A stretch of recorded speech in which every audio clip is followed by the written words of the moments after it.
Sou Abdul Rahman Muhammad, conhecido como Russo, e hoje vou contar a verdadeira história do Brazilian Jiu-Jitsu, de onde veio seu nome, como essa arte japonesa chegou ao Brasil, quem iniciou seu desenvolvimento e como ela conquistou o mundo.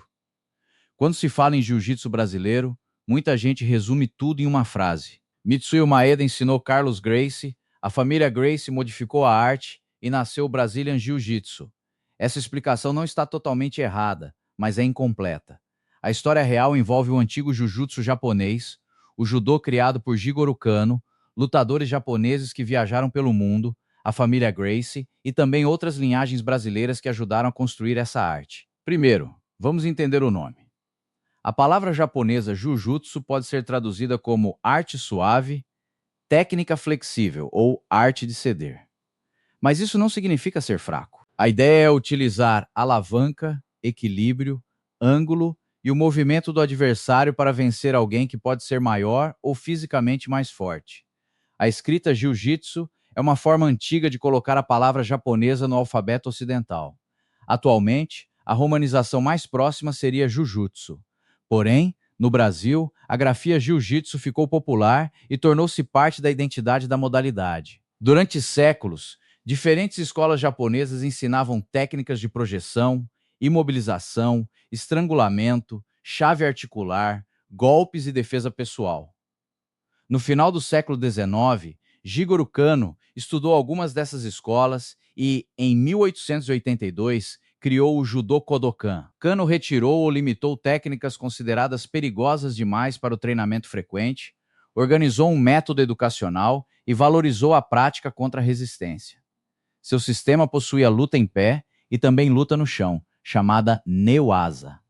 Um dos praticantes formados pelo Kodokan foi Mitsuyo Maeda. No Brasil, ele ficou conhecido como Conde Koma. Maeda não era apenas professor.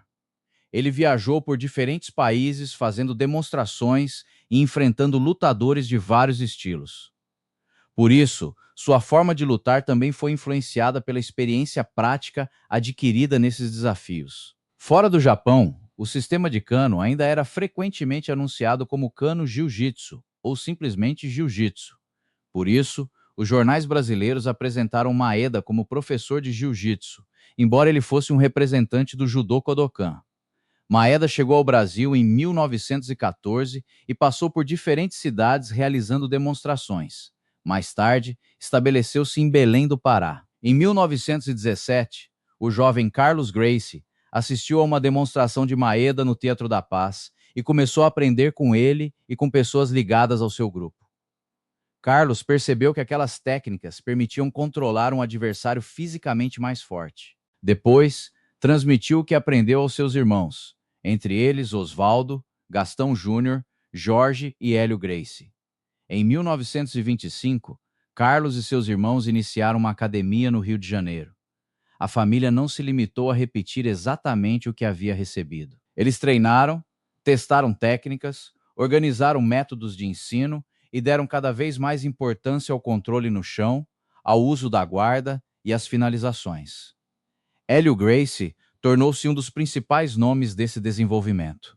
A narrativa mais conhecida diz que Hélio era fisicamente frágil e precisou modificar todas as técnicas para depender menos de força. Essa versão ajudou a divulgar a modalidade, mas não devemos tratar o Brazilian Jiu-Jitsu como criação isolada de uma única pessoa. O desenvolvimento foi coletivo. Carlos, Hélio, Jorge, Osvaldo e outros praticantes participaram de treinos, desafios, demonstrações e adaptações. Hélio teve enorme importância como professor, competidor e divulgador, mas o sistema foi construído ao longo do tempo por diferentes pessoas. Também é importante corrigir outra ideia.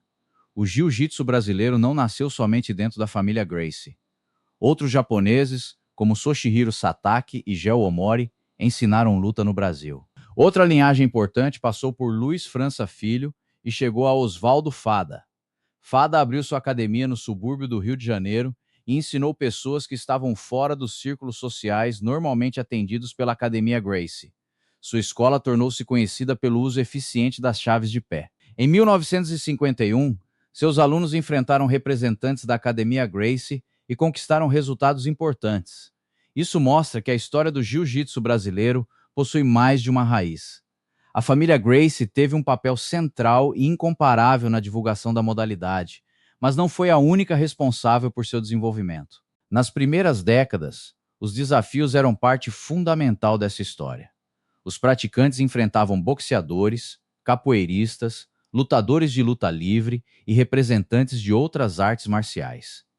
Esses confrontos ficaram conhecidos como desafios ou lutas de vale tudo. O objetivo era provar que o jiu-jitsu permitia ao lutador encurtar a distância, derrubar, controlar e finalizar, neutralizando a vantagem dos golpes em pé. Com o passar do tempo, o jiu-jitsu também começou a se organizar como esporte. Em 1967, foi criada a Federação de Jiu-Jitsu da Guanabara, no Rio de Janeiro.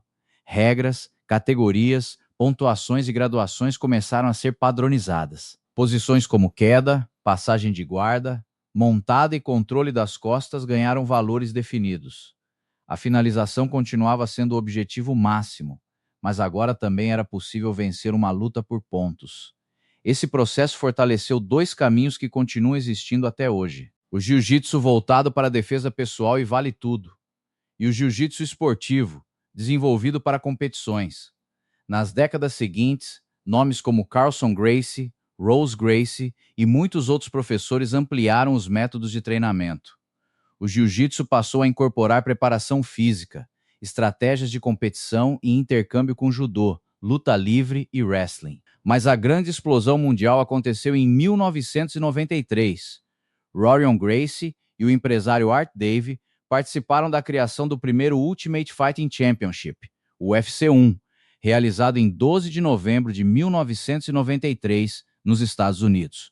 A proposta era colocar representantes de diferentes artes marciais para descobrir qual sistema funcionaria melhor em um confronto com poucas regras. O escolhido para representar a família foi Royce Gracie. Ele não parecia o atleta mais forte do torneio, mas venceu seus 3 adversários na mesma noite utilizando quedas, controle no chão, estrangulamentos e chaves articulares. A vitória mostrou para milhões de pessoas algo que muitos ainda não compreendiam. Quem não sabia lutar no chão podia ser completamente neutralizado. Royce também venceu o UFC 2 e o UFC 4. A partir daquele momento, o jiu-jitsu brasileiro tornou-se uma das bases fundamentais das artes marciais mistas. Com a expansão internacional, o nome Brazilian Jiu-Jitsu, ou simplesmente BJJ, tornou-se comum para diferenciar a modalidade brasileira de outros sistemas de jiu-jitsu existentes no mundo. Dentro do Brasil, muita gente continua chamando a modalidade apenas de jiu-jitsu. Atualmente, a arte é praticada com kimono e também sem kimono, modalidade conhecida como no-gi. Existem campeonatos, diferentes regulamentos, novas posições e sistemas modernos de finalização. Mas sua essência continua reconhecível: controlar a distância, derrubar quando necessário, conquistar uma posição segura e buscar a finalização por estrangulamento ou chave articular. Então, quem criou o Brazilian Jiu-Jitsu? A resposta historicamente mais honesta é esta: Mitsuyo Maeda e outros japoneses trouxeram ao Brasil conhecimentos ligados ao Judô Kodokan e ao Jujutsu. Carlos Gracie iniciou uma das principais linhas de transmissão. Hélio e outros integrantes da família ajudaram a desenvolver, testar e divulgar o sistema. Luiz França, Oswaldo Fada e outras linhagens também deram contribuições importantes. E várias gerações de professores, competidores e alunos continuaram transformando a modalidade. O Brazilian Jiu-Jitsu não nasceu pronto e não pertence à criação isolada de uma única pessoa. Ele é resultado de uma ponte entre o Japão e o Brasil, construída por mestres, lutadores, professores e alunos durante mais de um século.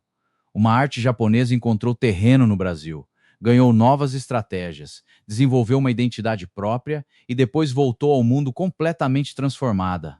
Gostou dessa história? Então deixe seu comentário, dê sua opinião e diga qual personagem ou período do jiu-jitsu você gostaria de conhecer com mais detalhes. Compartilhe este vídeo e siga nosso perfil para acompanhar mais histórias, fatos e curiosidades sobre o mundo das artes marciais. Eu sou Abdul Rahman Muhammad, conhecido como Russo, e nos vemos na próxima história.